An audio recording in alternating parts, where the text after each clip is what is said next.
Hello, everybody. Jason up, New Age Revolution Cave Wednesday. Just had a chicken sandwich and some tots. So if you don't mind, I'll clean the chicken bits out of my teeth. Where are we? What are we doing? We are on the eve of the Canadian invasion. That I will just say this. Mr. Colin from Canada informed me that he had to, Canadian quote, clean out the car so that there's room for the package. These are Canadian quotes. Take it for what it's worth. Clean out the car. So this could be huge. This is going to be huge, regardless. We have an international guest coming to the New 80s Revolution. That alone is worth the price of admission. They will be hanging from the rafters as Katie bars the door. Now, if it could get any more special,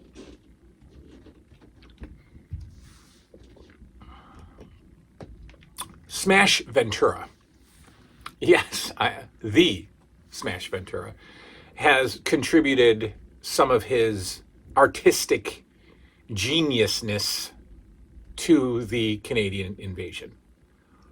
What did he do? I can't tell you. Tune in tomorrow. Tune in tomorrow night when we get to meet Colin from Canada. Enjoy his package and see the contribution from Smash Ventura. That is coming. My main man, Gary, who's been around the channel since before I was, probably, he gave me the idea of playing every single wrestling game for the Nintendo. And I will. I think he meant every single WWF game, but I'm going to expand that and play every single wrestling game that I have for the NES. In fact, this might give me a reason to buy the one that I don't have. I don't think I have King of the Ring. So I'll have to look and see what I got and what I don't got. So that's coming. But right now, we're just going to have a good old-fashioned conversation about what I think. You know how much I care about Friday the 13th. And Friday the 13th is a movie franchise, is it not? So dare I say that there might be a movie franchise that's even better than Friday the 13th. Did I have something on my face the whole time? Maybe. Chicken bits. Dare I say there's a movie series that is better or more impactful, more influential. That's a tough one. Tied for world's greatest movie franchise with Friday the 13th is Rocky. And we're going to talk about the Rockies right now. The Wonder Years got more special to me because I got to watch it with my son, Liam. And someday I will bust it out and I will sit with 12-year-old Finley, 11-year-old Finley, and we will watch The Wonder Years and I will weep just as much. But The Wonder Years got specialer, if that was possible, because I watched it with Liam. Rocky has always been unbelievably special, indefinably special to me. And it just took another step up the special ladder when I didn't think it could get any more special, because Liam and I, two nights ago, completed the saga. We finished Creed 3. So let's talk about it. I will give you unpopular opinions in this video. I will give you unpopular opinions. And that's okay. That's okay.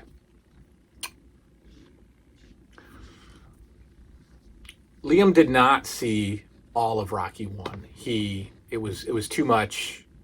It was too slow. We'll probably go back and watch it at some point, but he watched the fight, and I explained to him, who Rocky was and why he had the fight and blah blah blah. But he watched 2 through Creed 3 with me. I've watched Rocky 2 has probably been the movie that I've seen the least amount of times. I don't know why. So let's talk about them. Let's talk about this series. Is it a series that's even, does it get top 10 love? Does it get top 20 love, top 100 love out of the film critics and the AFI or whatever? No, I don't think so. I think Rocky 1 is up there, but the others are just like, meh, to these, overly opinionated, highly educated film critics. Rocky 1 and 2 are completely separate from the series for me. Rocky 1 and 2 live in their own bubble. They live on their own planet. Rocky 1 and 2 are movies, that could be up for the Academy Award, right? I know Rocky 1 did get some Academy Award nominations, at least I think, or did it win? I don't know. But Rocky 1 and 2 to me are in another package. 3, 4, and 5 we'll talk about. Balboa we'll talk about. But Rocky 1 and 2 are just good movies. They're just good movies. They're good stories. They're good movies. Rocky 1, I love all of these, but I love Rocky 1. If I had to pick a movie to watch, it wouldn't be Rocky 1. If I had to pick one of these to watch, it wouldn't be Rocky 1. But Rocky 1 is fantastic. It obviously tells the story of how this whole thing began. You have to think that at the end of Rocky 1, there was plans for a Rocky 2, the way Rocky 1 ended, you would think. But we get the beginning. We get to learn who Rocky is. We get to see the beginning of his relationship with Adrian. We actually get to see it. It's so funny because in what do they call it? Continuity, right? Continuity of movies. Adrian gets smarter, more talkative, less shy. Rocky becomes less dumb, more communicative, a little bit more intelligent.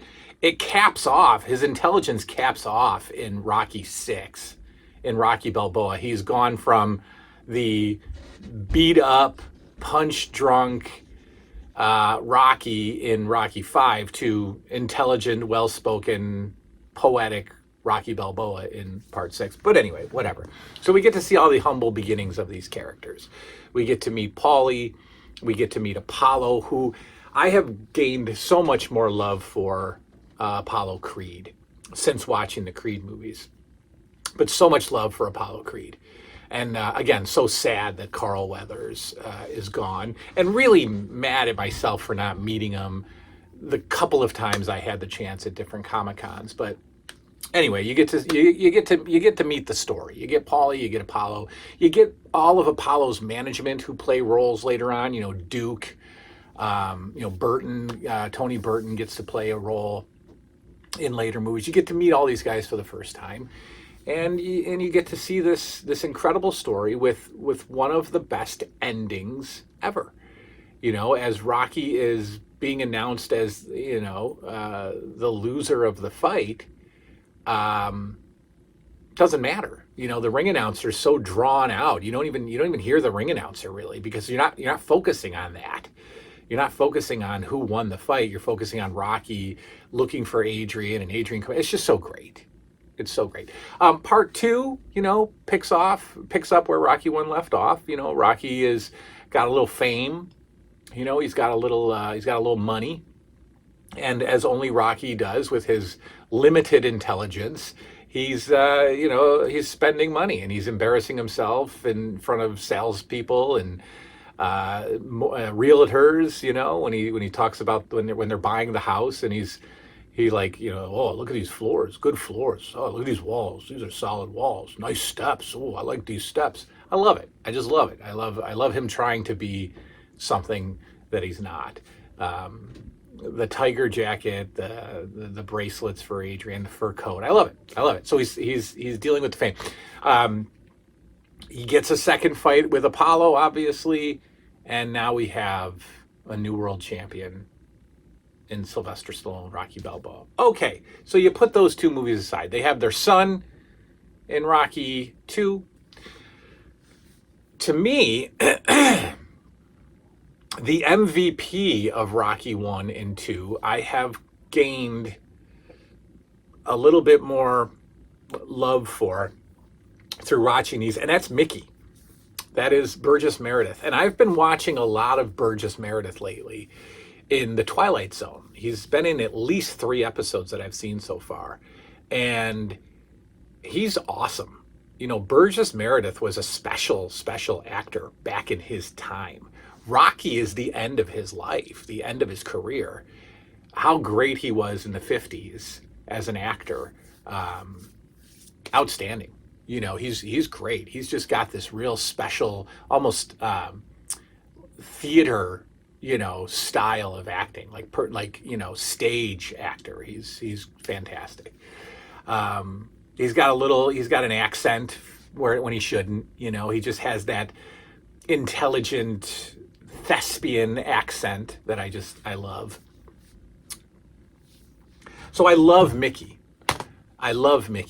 In these movies. Rocky 3 begins the separation for me from movie to entertainment, right? This is WWF 1980 jumping to WWF 1985, right? They're just two separate worlds, because Rocky 3 takes this franchise again to a more entertaining, commercialized Hollywood level, and I love it. You got Hulk Hogan, you got Mr. T, you got Rocky contemplating retirement for the 1,000th time. You have Rocky losing the title to Mr. T early on in the movie. You have Mickey dying, which is an awful scene. And again, Burgess Meredith knocks it out of the park as he's laying there, and he's legitimately an old man, probably legitimately some breathing problems, and he's really just trying to die on the table and make you believe that he's dying on the table. So good. Now Rocky has made it to the peak of stardom. He's internationally known. He's got the mansion. The kid is growing up a little bit, and it's just good stuff. Mr. T does a fantastic job in this movie. It's fun to see Hulk Hogan in this movie. Mr. T is very believable, very hateable, and that's, what he's supposed to be. I loved it. Rocky 3 is in my top 3 Rockies. And I know and I'll tell you what, 1 and 2 aren't. And say what you will. 1 and 2 are not. Rocky 4 is Liam's personal favorite. Rocky 4, look, we say this all the time about our favorites. Rocky 4 to me is one of the best movies ever. Rocky 4 is one of the greatest movies of all time. Now, if I could judge movies, National Lampoon's Christmas Vacation would be up there too. But Rocky 4 is one of the greatest movies of all time, to me. Okay? When with the death of Apollo, Rocky's reaction to that. Carl Weathers doing this awesome over-the-top showboat, attitude that he's got to dig up from the past, that he's got to pull from his past. He's been retired for a while. He's got to go find the showman from Rocky 1, Rocky 2. I want you. He's got to pull that guy back. And, Drago kills him, which is interesting and heavy because Apollo Creed is leaving the franchise. It's over for Apollo. He's got to die. Then you have Rocky taking the fight with Drago in Russia. And I always love the press conference where he's sitting there and he's answering one word. He's answering questions with one word. Rocky, when's the fight going to take place?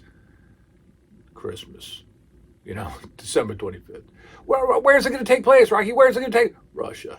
He just, and he's like, he's down, he's flat. He's at Russia. Christmas. Let's just do it. And then probably some of the greatest movie moments of all time come after that. And that's the training sequences, the training montages, as Rocky is training in Russia by throwing boulders around and lifting carts with everybody in them. This beautiful scene, the greatest soundtrack to me in the history of soundtracks. You've got Drago with all this intense high-tech equipment getting steroids in his arm. So good. So good. And then, of course, the climax of Rocky turning the Russian crowd good. He turns Russia good guy in this movie. The entire Russian country becomes a face because of Rocky. When he tells his kid, you should be home sleeping, but I know you're watching, I love you. And then the kid mouths, I love you. It's crushing. It's just so good. The final speech by Rocky, if we can change, if you can change, if I can change, you can change, we can all change. Cried. I cried. Liam threw a pillow at me. I cried. Rocky 4 is my favorite Rocky movie. Rocky 3 is my second favorite movie. And ladies and gentlemen, get ready to hit that thumbs down button. Rocky 5 is my third favorite Rocky movie. I watched this movie 150,000 times on VHS, over and over again. I bought it pre-owned from Wegmans for $9.99, and it still had that pre-owned sticker on it, and it was in a plastic clamshell case. Not a clamshell, it was in a plastic rental case, but it had the sticker, the cut box kind of deal. I played that so much.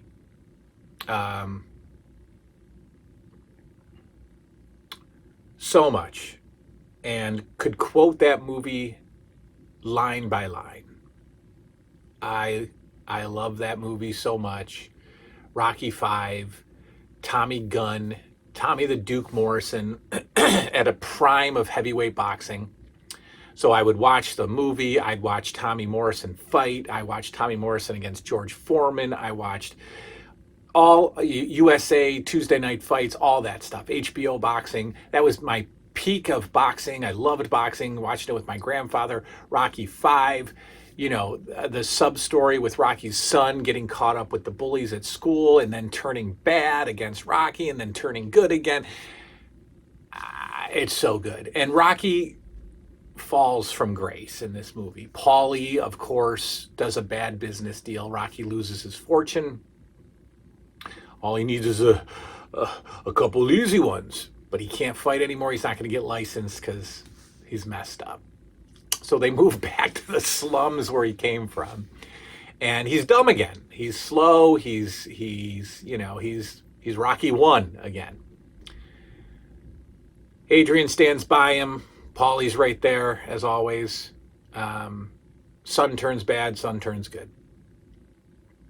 Rocky has this amazing street fight with Tommy Gunn, and I love the movie so much. I get goosebumps thinking about the scene where Tommy Gunn punches Paulie in the bar. Rocky goes down. Rocky looks up at him, and he delivers the "you knocked him down, why don't you try knocking me down" line. Only in the ring. Only in the ring. Tommy Gunn only fights in the ring. Yeah, my ring's outside. Let's do it, says Tommy Gunn. I love it. I love it. I love it so much. I love how Rocky starts that fight immediately. Tommy Gunn's walking around, and Rocky just walks up to him and starts slugging him. And they have this awesome brawl outside. Rocky 5. Rocky Balboa, I love. I love Rocky 6. I think Sylvester Stallone just transitions Rocky so well. Adrian's gone. Adrian has died. Rocky is now an owner of a restaurant, and he's always working in the restaurant. I love how he, there's some conflict with his son. There's a little bit of separation from his son, but I love how Rocky reconnects with a woman that he knew in Rocky 1. Rocky 1 scolded this little girl in Rocky 1, told her not to be a whore. Yeah, you hang around with yo-yos, you're going to be a yo-yo. You hang around with creeps, you're going to be a creep.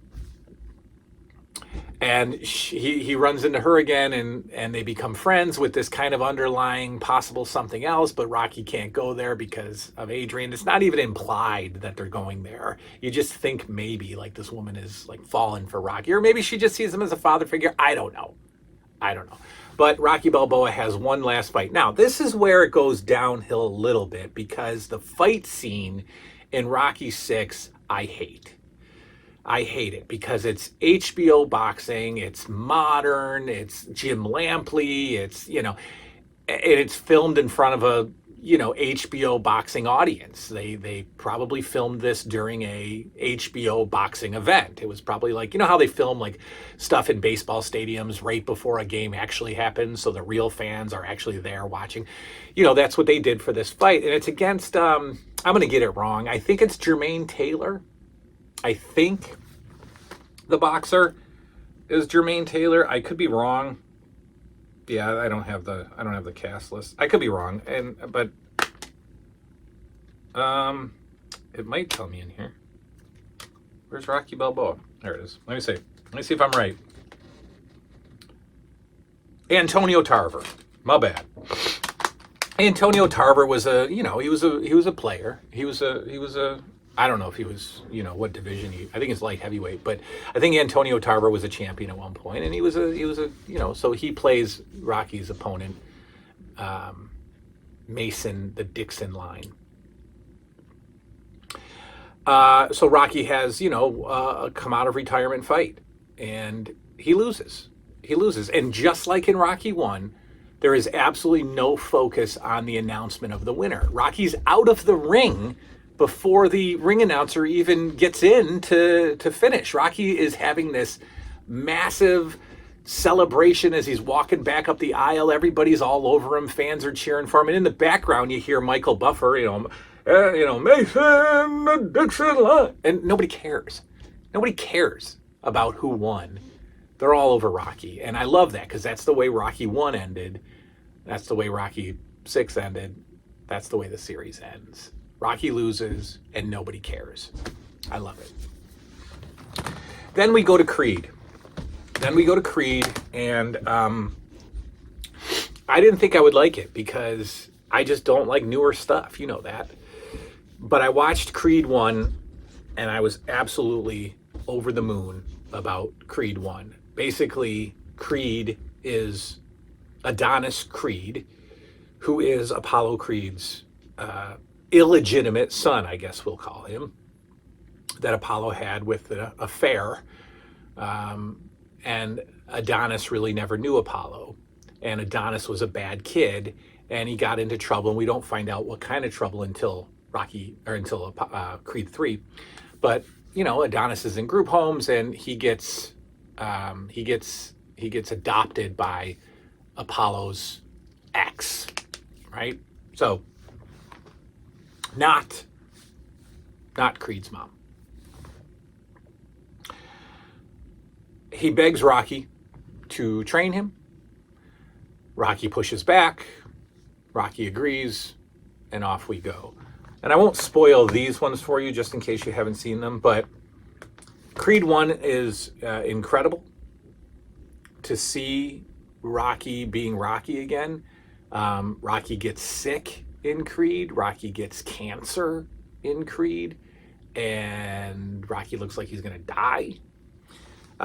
Creed 2 is insane just because of what's happening. Drago is back. Drago has a son, and Drago wants revenge on Rocky, so he's going to take it out on Creed. And so Drago's son is a beast. Drago's son is unbeatable, and he beats the heck out of Creed, right? And so Creed is done. Creed is upset. Creed is ready to finish. Creed wants his revenge. Rocky doesn't want to train him. Blah, blah, blah.